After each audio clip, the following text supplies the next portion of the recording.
If you're a salon or spa owner working nonstop, barely paying yourself, and terrified to step away because it might all fall apart, you're not alone. Most salon and spa owners were never taught the business side of this industry, and that makes it feel impossible to get ahead. Welcome to the station, where we give you the structure, systems, and strategies to step into the CEO seat and lead like the legend you are.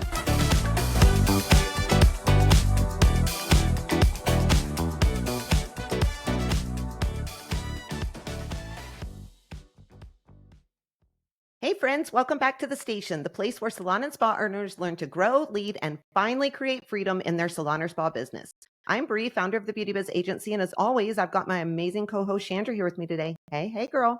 Oh, hello. How are ya? Doing good. Staying busy, but all good. So today we are going to dive into something that I think we all say we're doing all the time, but most of us salon and spa owners aren't actually doing it very well. So we're going to talk about goal setting. Here's the thing. What usually gets called a goal in this industry is kind of more like a thought. Salon and spa owners, they say stuff like, I want to sell more retail, or I want to grow my clientele, or I want to hit 100K this month. And don't get me wrong, those aren't bad thoughts, but they're not real goals.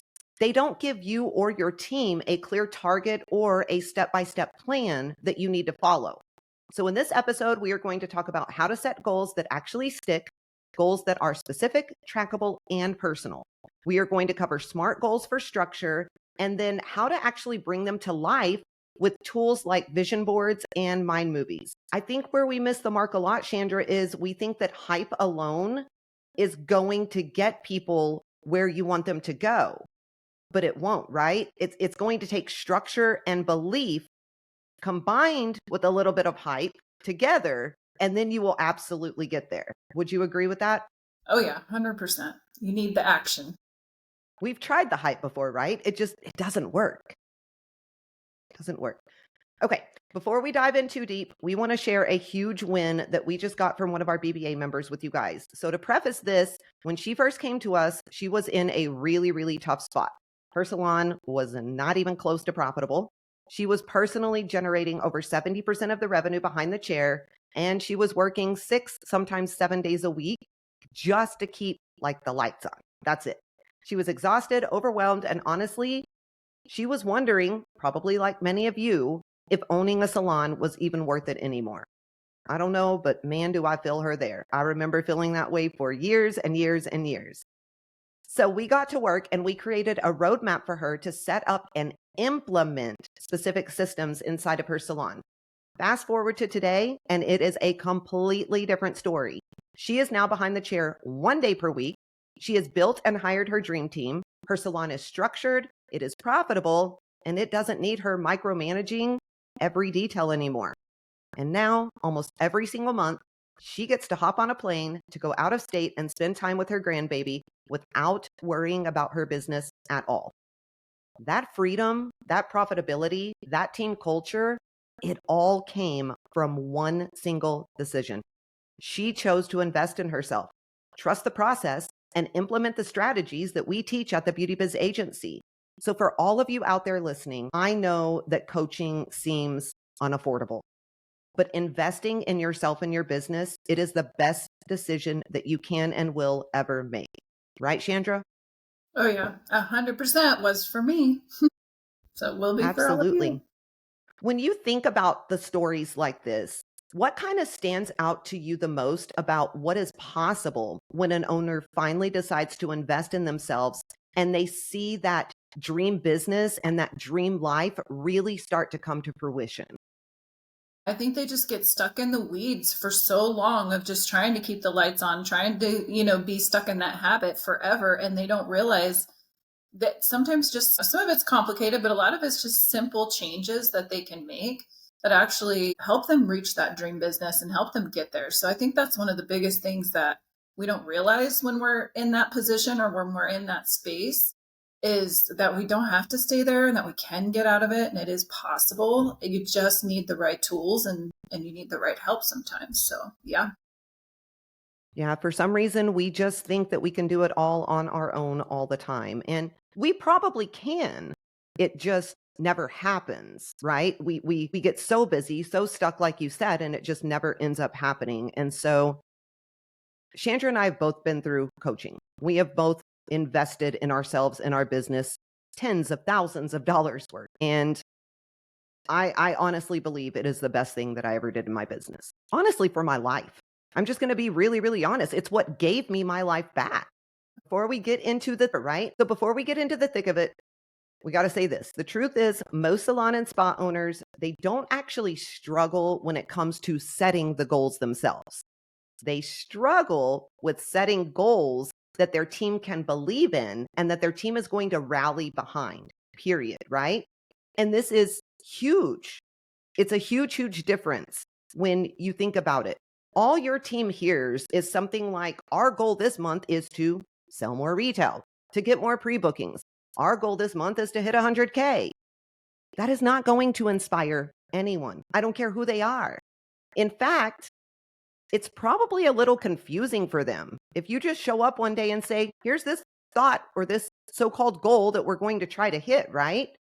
The reason that it confuses them is because they don't see a path in order to get to whatever thought or goal that you're talking about. And when they don't see a path on how to get somewhere, they are never going to buy into it. It's just not going to happen. It's the same with career paths in your studio. If they can't see that roadmap, if they can't see that path, it's kind of in the void. It doesn't mean anything. And when they don't buy into it, what happens? You, the owner, once again are left carrying all the weight. You sit there and you wonder why nobody seems motivated or invested at all, and you get frustrated, but you pick it up and you take it all on your shoulders again.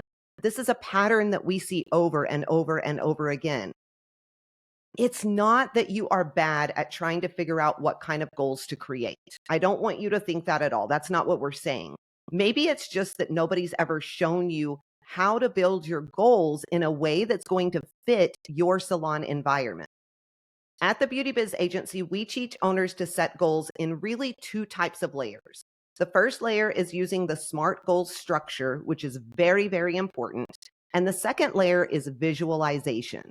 It's either vision boards, mind movies, anything like that. Those are the two that we prefer, but anything like that. Visualization is important for energy and belief. That is what it creates. Chandra, when you do this exercise with your team, what is the difference in just throwing a goal out there or actually having a SMART goal created? And we're going to talk about what all that means. And then having the visualization part in there. I think the biggest thing is they actually get behind it. They actually work towards it. They try to do it. And I think the other thing that's really interesting when you start doing this with your team is they don't even sometimes realize that they think they can attain those goals. They start putting stuff down on their board or in their mind movies and they're like, oh my gosh, wait, I actually could do that. Like they think it's just a fantasy. And so I think when you get them thinking that way in that mindset, and then you start helping them move in that direction, they actually just do it. It's like the craziest thing. Honestly, you don't have to keep nagging them. Yeah. They just do it. 100%. I think you hit the nail on the head. I think the structure, it tells people what to do. And then the visualization part makes them believe that they can actually do it, that it's actually attainable. And when you put those two things together, goals, they stop being something that you just write down and you forget about, and they become a part of your studio culture every single day, every single week, every single month, right? Okay, let's talk about SMART goals. And before people start rolling their eyes, which I say all the time, but I know everybody has probably heard about these before. They're specific, they're measurable, they're achievable, they're relevant, and they're time-bound. But here's the thing.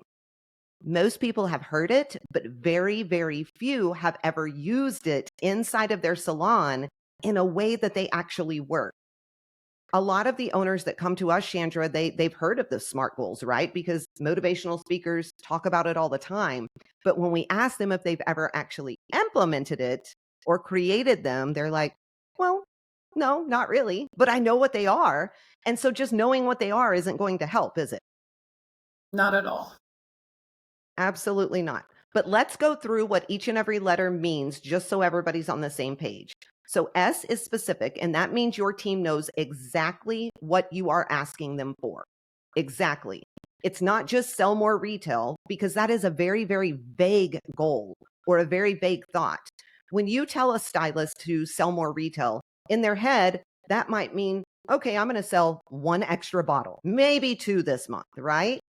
That is not going to move the needle in your business, and it's not going to move the needle in their paycheck.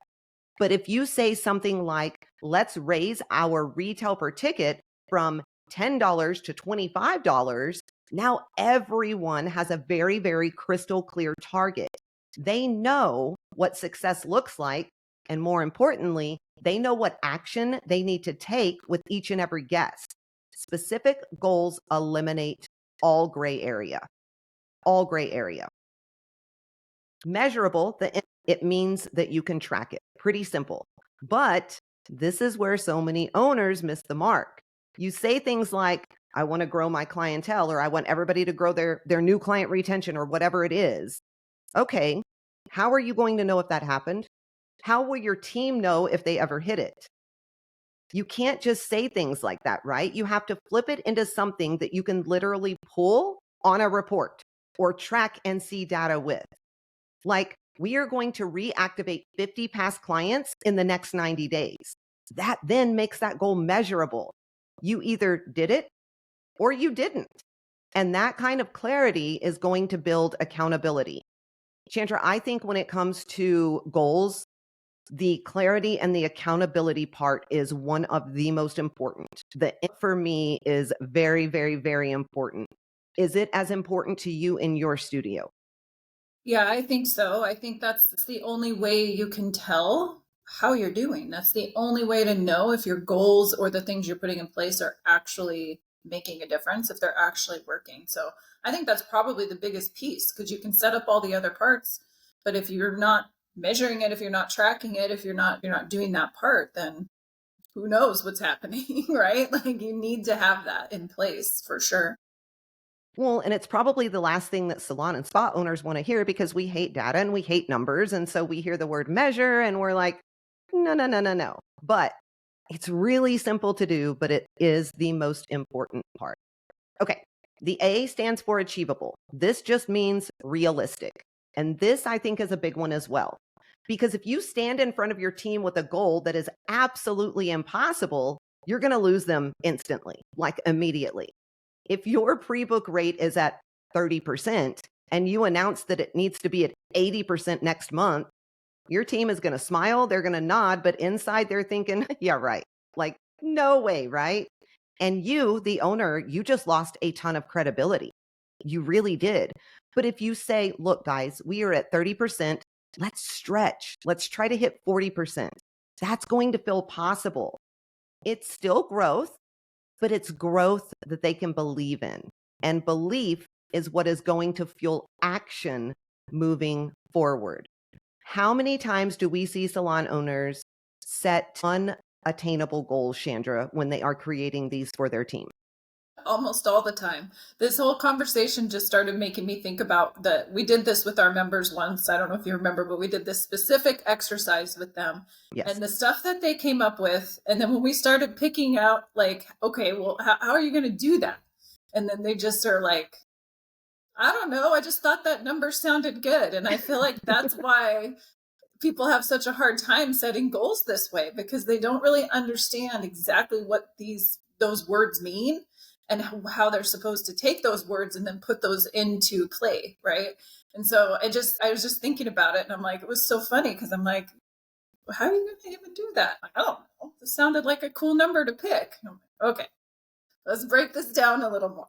Well, and I'm going to be honest, this is something that I was terrible at in my ownership. You were probably better at it than I was, because you and data and numbers and things of that nature go a lot better. I'm kind of a dreamer, right? I'm like, this is what I want and I'm going to go get it. And I do, I go get it. But sometimes I make it way harder on myself because I try to stretch myself way too much instead of doing it in pieces. And I think that's something that's really important for everybody out there to hear. You don't have to go from A to Z within 60 days. It's okay to go from A to H and keep moving your way on, right? That is fine. Everybody moves at a different pace as long as you are moving forward in whatever you're doing, whether it's a goal to get out from behind the chair, to increase retail sales, to increase revenue, to increase profitability. As long as you're moving, that is what matters the most. Okay, R is for relevant. And this just means that you want it to match the season that your studio is currently in. This is where strategy really comes into play. If you're in a rebuilding mode or season, your goals need to be about filling your books and keeping clients coming back in. If you are stable and you are steady, then you can stretch into things like maybe raising those ticket averages or building out retail packages and things of that nature. But if the goal doesn't align with what your salon actually needs right now, your team is going to feel that. They're going to know it, and they're never going to want to be a part of it or believe in it. They're going to think, why are we even doing this? And they are going to disengage very, very quickly. Relevance always creates purpose. And finally, the last one is time bound. Salon owners are notorious for this one too. If there is no deadline, there is no urgency. Someday is always going to turn into never. I want all of you out there to think about how many times have you told yourself, someday I'm going to get out from behind the chair. Someday I'm going to step into the CEO role. Someday I'm going to retire. Someday I'm going to do all of these things. And you look up and you're 12, 15 years past when you said you were going to do that. Someday it always turns into never. We see this happen all the time. Owners set very, very loose goals, and let's say in January, and by March, everybody's already forgotten, right? They set that Q1 goal and it's just forgotten. But when you are strategic and when you say by the end of this quarter, we are going to raise our retail ticket by $5, $15, whatever it is, that creates that urgency. There is a timeline attached to it. Your team knows that this is a focus right now. It's important, not someday down the road, but like now, immediate. Chandra, I don't know about you, but time bound for me is something that has always been very, very easy. I struggled with other things, but the time bound part has been very easy for me. But I do know that since you and I have coached so many salon owners, we see this as a struggle for people. Why do you think that is? And is it something that you struggled with? I did struggle with this a long time ago.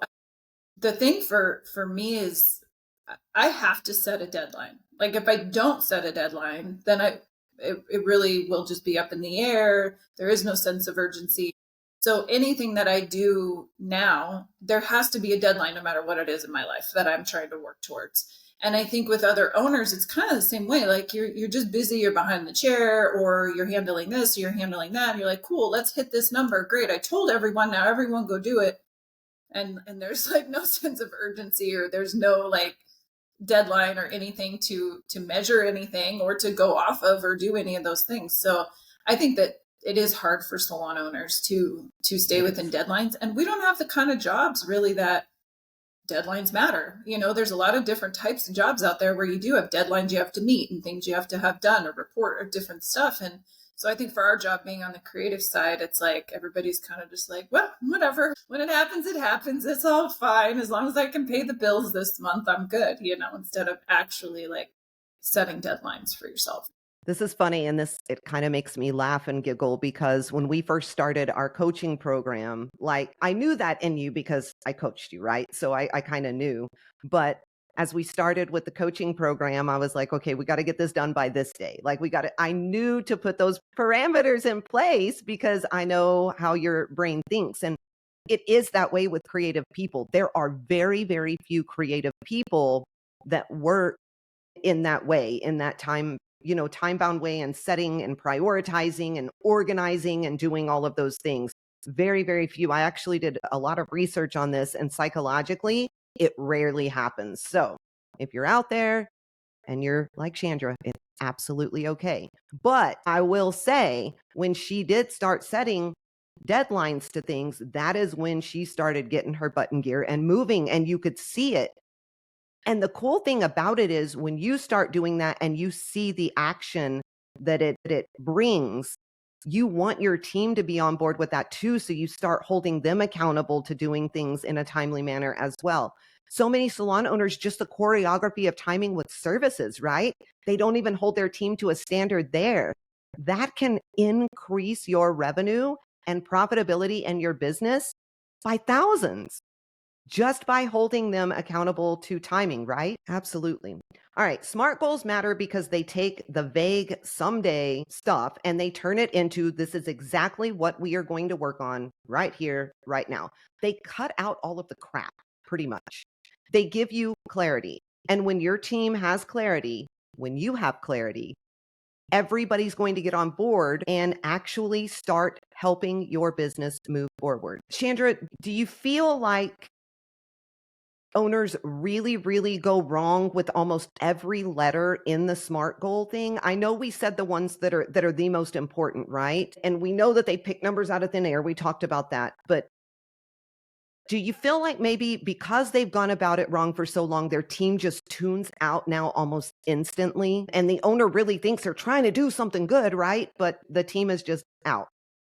Yeah, I think I would say yes, they go wrong with almost every letter. And I think it's because they all sort of play off of each other. And it's like if you're not getting one or two of them right, then the whole thing is going to fall apart. And I think that is exactly what happens. Your team starts to tune you out. They start to just think, well, whatever, she'll be on to the next goal next week. And this isn't even going to matter. And so I think they do. And so it does take time. Like when you start implementing this process, you have to sort of earn that back from your team and let them see you in a different way.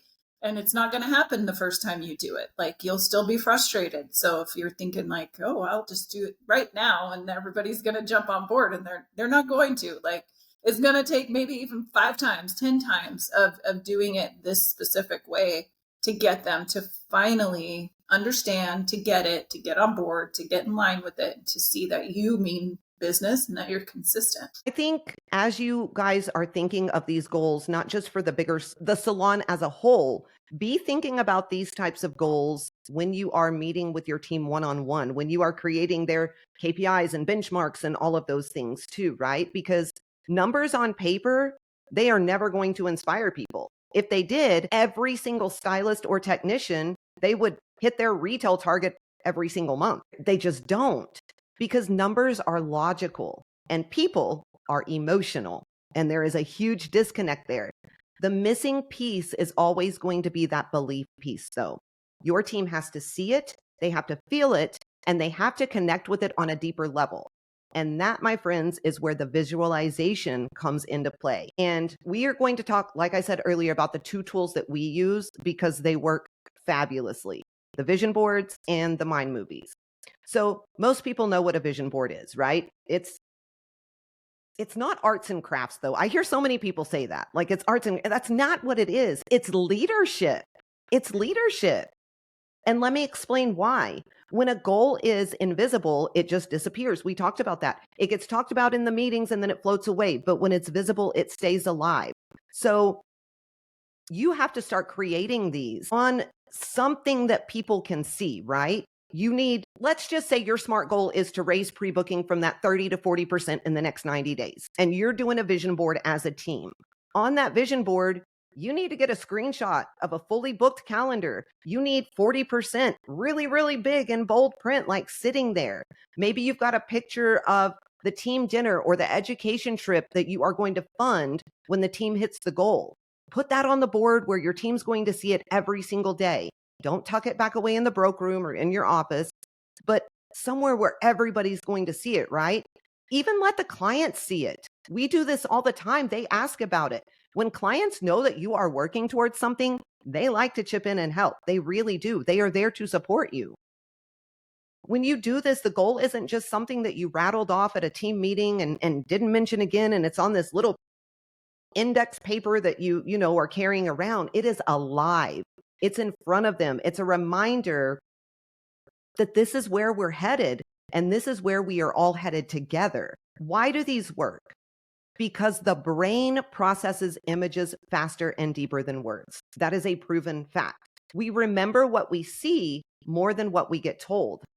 Seeing the goal every single day is going to keep it top of mind. It's going to reinforce it in a way a number on a spreadsheet or whatever you print out can never do. Chandra, what do you think is one shift that you noticed when either your team or a team that we've worked with can actually see that goal every day instead of just hearing about it once and then it never being mentioned again until that next team meeting or one-on-one meeting?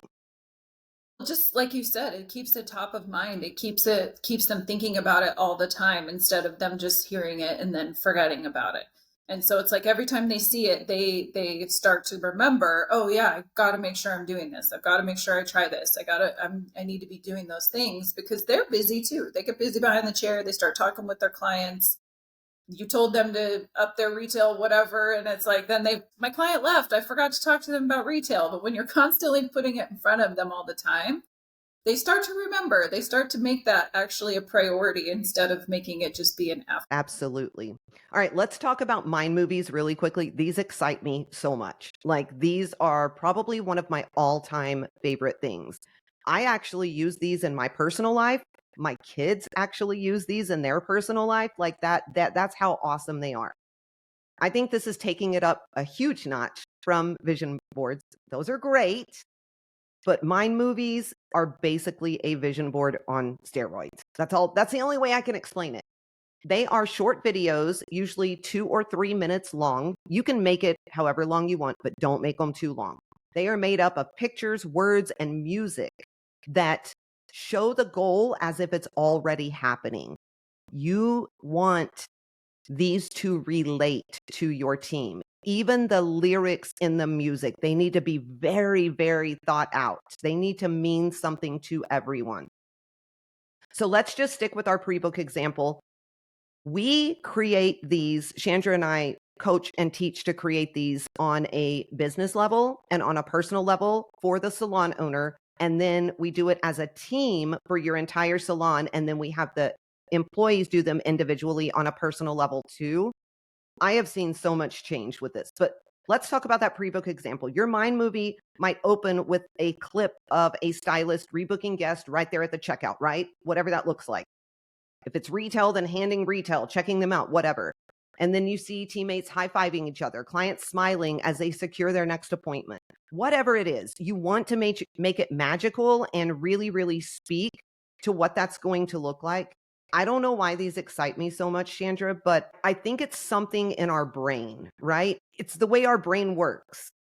Your brain literally doesn't know the difference between vividly imagining something and actually living it. Like, that's how our brain works. It's pretty amazing. This is why athletes, they visualize before every big competition. You see this everywhere. They see themselves either hitting the shot, crossing the finish line, nailing the routine, whatever it is. By the time they step into that competition or that arena, their brain already believes that it's possible. So their body just automatically follows. And it really shouldn't be any different in your salon. When your team watches that mind movie every day, even just for a few minutes, their brain starts to accept that that goal is now their new normal. And when that belief shifts, behavior starts to shift. And I think that's one of the coolest things that I've ever seen. Suddenly, it's not this big, scary jump. It's not, we're hoping we can do this. It becomes, this is what we're doing. This is what we're here to do. This is how we're going to do it. And it is very, very possible. That's, to me, Chandra, is the power of training the brain. And it's why combining those SMART goals with the visualization really changes everything. In your experience, why do you think that combining these two are so important? And I want to hear your opinion on vision boards and mind movies, what you prefer. I know you do both, but what you prefer more and what your team kind of likes doing or relates to more. I mean, I think what was the first part of what you asked me? I forgot. I was thinking about the second half. Let me go with the second half. So Go for it. I think like with our team and with what I've noticed when we started implementing this with my team members is that the mind movies seem to do really, really well on their personal goals. And so when we do their one-on-ones and we set their career path and we have, all of those those goals set for them, whatever their personal goals are. Those seem to work really, really good for all of those. They do work, I feel like, when we have the salon goals, but I feel like everybody's kind of running around all the time and in a hurry. So I noticed for us, having a posted vision board or having something where they're kind of like checking in on it and seeing it all day long tends to work really good. We use a salon communication app where everybody can communicate with each other like texting. So when we do create those mind movies, we pin them to the top when we're working on something specifically. So that way they can always just pop on there and see whatever we're working on at that time. And that seems to help a lot. And they we have a vision board in our back room now that they created on their own, that is to get them to Croatia, because if we sell enough retail, our product company will send us to Croatia. And so they just did it on their own. Like, I feel like I don't even have to try anymore. I'm like, hey guys, you have this opportunity. What do you think? And they created how much money we have to sell every month. And they created their pictures of Croatia and of each other going to Croatia. And so now they're in the habit of it. And it's like, I don't even really have to try now. It's amazing. I love that. I think it's awesome. And I would agree with you. I kind of said that earlier. I think the mind movies are definitely more personal. And so for personal goals, it makes sense because you want those lyrics to mean something. You want the slide presentation to mean something. And if you can get your team to create these and watch them every morning and every night, it's unbelievable what it can do. And it's really cool to watch them together if they will allow you to. I know some people are a little more shy about that, but you really get to know a lot about your team. Or I think you do, Chandra, when you are watching these with them. Yeah, they let me see, all of them let me see them, but they don't always share them with each other. There's a few that are like, look at my thing. And then there's some other ones that are like, no, I'm not showing this to anybody else. But I feel good because they share them with me, which is great because then I can help them, work on those things that are in their video. Percent. So, okay, let's talk about how we can actually turn this into something that people can start using in their salon. Because knowing about SMART goals and visualization, that's one thing, but the power comes when you actually put it into practice with your team. So let's talk about the 6 steps that you can start taking to implement this. We also have a training over this on our website. Step 1, pick one goal that actually matters. Start out small, right? Don't overwhelm your team with 10 different targets. Pick one goal that truly is going to move the needle in your business. Ask yourself, where are we leaking money, energy, or opportunity right here, right now? What shift would make the biggest difference for my business or for my team's income? Okay, so think about that. Make it very, very personal. Remember, it's not that we want more retail type thing. It's we are raising our retail per ticket from $10 to $15 over the next 90 days. Chandra, don't you feel like this is where owners kind of, even though they say they're going to make it more specific, they just don't. And I feel like they overwhelm their teams in the beginning. And it's because owners are excited when they start something like this. So they give them a whole bunch at once. But don't you think that just makes everything kind of scattered? Yeah, for sure. I mean, just focus on something small, like what you're saying. Like that's really the best way to do it because then they get that consistency and you can continue growing it from there. And I think sometimes the owners don't even know how to get super specific with it. And I think that's part of the problem too, is they're like, okay, I want more retail, but how much more do I need? What do I need to put in place? And so it's like really break it down, make it easy for you. Because if it's easy for you to understand, then you can easily get your team behind it and explain it to them. Absolutely. And I would say if you are just implementing this, you're going to pick your first goal, make it something that's going to make massive impact because that is going to excite them so freaking much. And they are going to be ready to rock out the next one and the next one and the next one. Step number 2 is always run it through that SMART filter, right? You have to take your goal and check it. Make sure it's specific, measurable, achievable, relevant, and time bound. If it misses any one of those, your goal is not ready. I feel like this step forces you to slow down and make sure that you're setting your team up for clarity and success instead of confusion. So please use that filter. Step 3, reverse engineer the path. Remember, a goal without a path, that's really just pressure.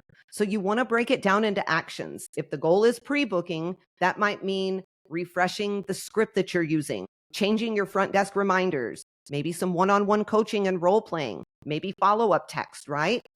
If it's retail, maybe it's more product knowledge refreshers, a daily focus item that you want to talk about, and always, always tracking whatever it is that you're looking at. But maybe track it like in front of everyone so that everybody can see.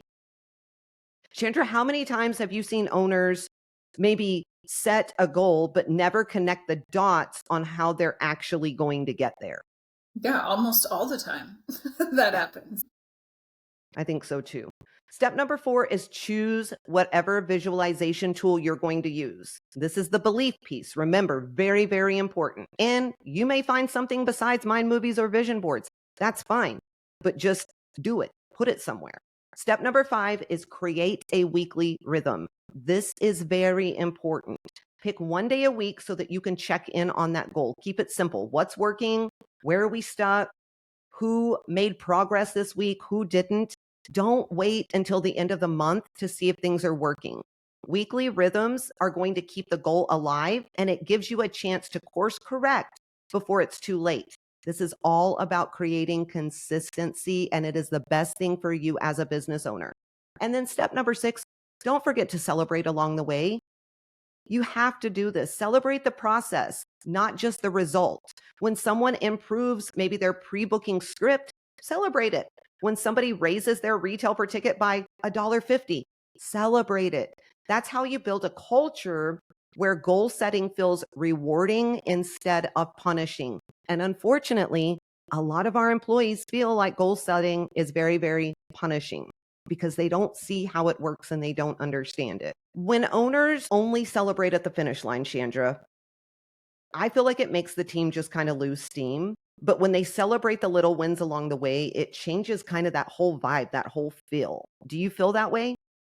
Yeah, 100%. We've really gotten good at celebrating the small wins along the way. I feel like we didn't do that before. And after changing to start paying more attention to that, I feel like it's huge because they'll see one team member hitting the goal and then they start trying harder. You know what I mean? So I think not only does it make your team feel good, they're being recognized, that motivates them. It also makes the team members sometimes that aren't doing what they should be doing, seeing that, oh, this actually, they're attaining it. Oh, crap, I got to step up and I got to start really trying because I want my name to be called out at the next one. Or I want, I don't want them to get ahead of me because I should be here. Whatever their thinking is, it fuels that. Right. And so I think that was something that we didn't realize that there was so much healthy competition in the salon until we started celebrating those little wins. Cause then it's like everybody really wanted to be part of that instead of just at the end, they hear the same 3 people every time who do what they're supposed to do. Right. So, No, I love that. I think that's awesome. And I think it's really, really important. I think a lot of people do forget about it, not purposely, right? Just like you get busy, you do things and you just don't think about it. When you follow these steps, you end up with a goal that's clear and realistic, has a path built in, stays visible to your team, and gets celebrated along the way. That's what happens. That's how you move from we set goals but never hit them to we set goals, we live them, and we actually achieve them. All right. With that being said, let's move into our listener question for today. We went a little long, sorry. This one came in from Stephanie in Omaha, Nebraska, and she asked, what do you do when your front desk constantly drops the ball? I feel like I'm repeating myself over and over, but nothing changes. All right, Chandra, take it away. well, I think the front desk is one of the hardest employees sometimes to train and get them in what you want them to do. But I think you probably need to create more structure for them. There needs to be more tracking for them as to what is expected, what they need to be doing, and maybe there needs to be more tasks for them that you can track and that you can check in on and make sure that they're doing it. Because if you don't have we do it for the stylists or for the service providers all the time. We've got more things in place that we're tracking for them, that we're making sure that they're doing. But the hourly people like that, the support staff tend to get forgotten. And I think we don't always put that structure in place for them. So we definitely need to have something for them just the same way we have for the service providers. And that way you can hold them accountable to what they need to be doing. 100%. I agree. I say document the process, whatever you need for them to be doing, document it written down step by step. Train them, don't just tell them. This is something that I think salon owners are notorious for when it comes to the front desk. They just kind of show them and expect, but they don't get trained. Our technicians are trained constantly on things. Our front desk has to practice too. And then always, like Chandra said, add in accountability. Systems only work if you check them. You've got to check them and you have to track them. If not, you're in big trouble. All right, guys. So here's what we want you to take away from today. Goals are not magic. They only work when they are built with both that structure and energy. Smart goals are going to give you the structure. They make that target clear, trackable, and realistic. Vision boards, mind movies, they give you the energy. They keep the goal alive so your team can see it, feel it, and believe it. When you layer those two things together, you stop setting goals that fizzle out and you start creating goals that actually shift not only the culture in your business, but that actually deliver results. So, our challenge to you is this: don't set another vague goal. Don't do it. Sit down, run it through that smart filter, and then decide how you're going to make it visible. Do it. And I promise you, you will see things that change. Remember, if you want help structuring this inside of your salon, we've got you. Head over to www.thebeautybizagency.com. You will find some free resources, coaching options, and ways that you can work with us more closely. Chandra, what would you say to the owner who's been setting goals over and over, but still can't seem to get traction? I mean, I think I would definitely start using the SMART framework when you're doing it. And I also think that you should not overthink things, keep things simple and keep things easy, because I think that's where everybody gets lost sometimes, is they try to overcomplicate this process and then it never goes anywhere. So follow the framework and just keep it simple. Absolutely. That's a wrap on today's episode of The Station, where salon owners stop babysitting and start leading like the CEOs they were meant to be. If you love today's episode, do us a favor, like, follow, share, and leave us a review. Reviews help more salon owners find this podcast and let us know what's really connecting with you. And if you want to keep up with us day to day, make sure that you're following along on all platforms. Chandra, how can they do that? Yeah, reach out to us on Facebook and Instagram at the Beauty Biz Agency. You can also find us on TikTok at the Beauty Biz Mentors. And make sure you tune in live the first Monday of every month at 6 p.m. Central Time, where we will talk about some awesome things and answer some questions on the air. So make sure you join us. Absolutely. Until next time, set the goals, build the system, and give yourself permission to win. Now go out there, make bank, run the show, and ditch that chair. And as always, keep slaying those business goals with a whole lot of swagger.